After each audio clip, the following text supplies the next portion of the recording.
حضرت عبداللہ بن عباس رضی اللہ تعالی عنہ کی ایک حدیث صحیح بخاری میں ہے، اور یہ عبداللہ بن عباس رضی اللہ تعالی عنہ وہ صحابی ہیں کہ جن کے بارے میں نبی کریم صلی اللہ علیہ وسلم نے فرمایا تھا اللہم فقہہ فی الدین، اے اللہ اسے دین کی سمجھ عطا فرما۔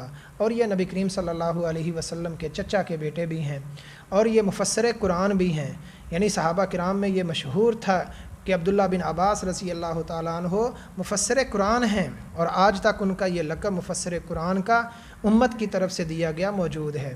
یہی عبداللہ بن عباس رضی اللہ تعالیٰ عنہ نے ایک جنازہ پڑھایا۔ طلحہ بن عبید اللہ فرماتے ہیں کہ میں نے حضرت عبداللہ بن عباس رضی اللہ تعالیٰ عنہ کے پیچھے جنازہ پڑھا تو انہوں نے جنازے میں سورۃ الفاتحہ پڑھی، اور جنازہ پڑھانے کے بعد فرمایا لِتَعْلَمُوا أَنَّهَا سُنَّةٌ، تاکہ تمہیں علم ہو جائے کہ جنازے میں سورۃ فاتحہ پڑھنا سنت ہے۔ یہ حدیث نمبر 1335 ہے، صحیح بخاری کی حدیث ہے۔ محترم بھائیو، اس میں کسی قسم کا کوئی شک نہیں ہے کہ یہ صحیح ترین حدیث ہے۔ اب ہم اسے مانتے کیوں نہیں ہیں؟ ہم اختلاف کیوں کرتے ہیں؟ ہم اللہ کے نبی کی حدیث آ جانے کے بعد، اللہ کے نبی کا عمل آ جانے کے بعد ہم پھر اختلاف کیوں کرتے ہیں؟ ہم سنت کو کیوں نہیں مانتے؟ ہم اہل سنت ہیں، ہم اہل حدیث ہیں، ہم اہل ایمان ہیں، ہم اہل قرآن ہیں، ہم حدیثوں کو ماننے والے، ہم سنتوں کو ماننے والے، ہم قرآن کو ماننے والے۔ سنت آ جانے کے بعد، اللہ کے نبی کا عمل آ جانے کے بعد، اللہ کے نبی کا فیصلہ آ جانے کے بعد ہم اس سنت کو کیوں نہیں مانتے، اس حدیث کو کیوں نہیں مانتے؟ حالانکہ بہت سارے ایسے احناف آج کل اسی پر عمل کر رہے ہیں۔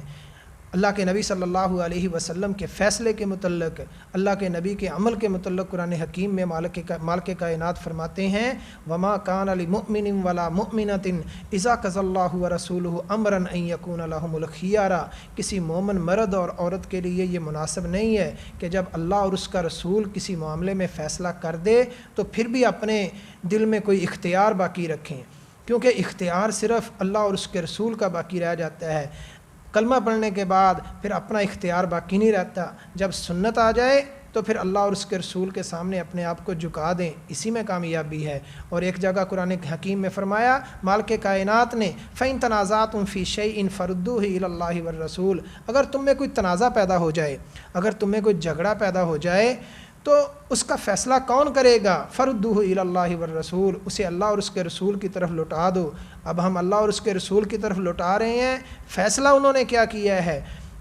لِتَعْلَمُوا أَنَّهَا سُنَّةٌ، عبداللہ بن عباس کہتے ہیں کہ نماز جنازہ میں سورۃ الفاتحہ پڑھنا یہ سنت ہے۔ ہم کیوں نہیں پڑھتے؟ جہالت کی وجہ سے، کم علمی کی وجہ سے، یا ہٹ درمی کی وجہ سے، یا آباء و اجداد کی تقلید کی وجہ سے ہم کیوں نہیں پڑھتے؟ ان ساری چیزوں کو سائڈ پر رکھ کر سنت پر عمل کرنے والے بن جائیں، اسی میں کامیابی ہے۔ من احب سنتی فقد احبانی ومن احبانی کان معی فی الجنہ، جس نے میری سنت سے پیار کیا، محبت کی، اس نے میں محمد سے محبت کی، اور جس نے میں محمد سے محبت کی کان معی فی الجنہ، جنت میں وہ میرے ساتھ ہوگا۔ اللہ تعالیٰ احادیث پر عمل کرنے کی توفیق عطا فرمائے۔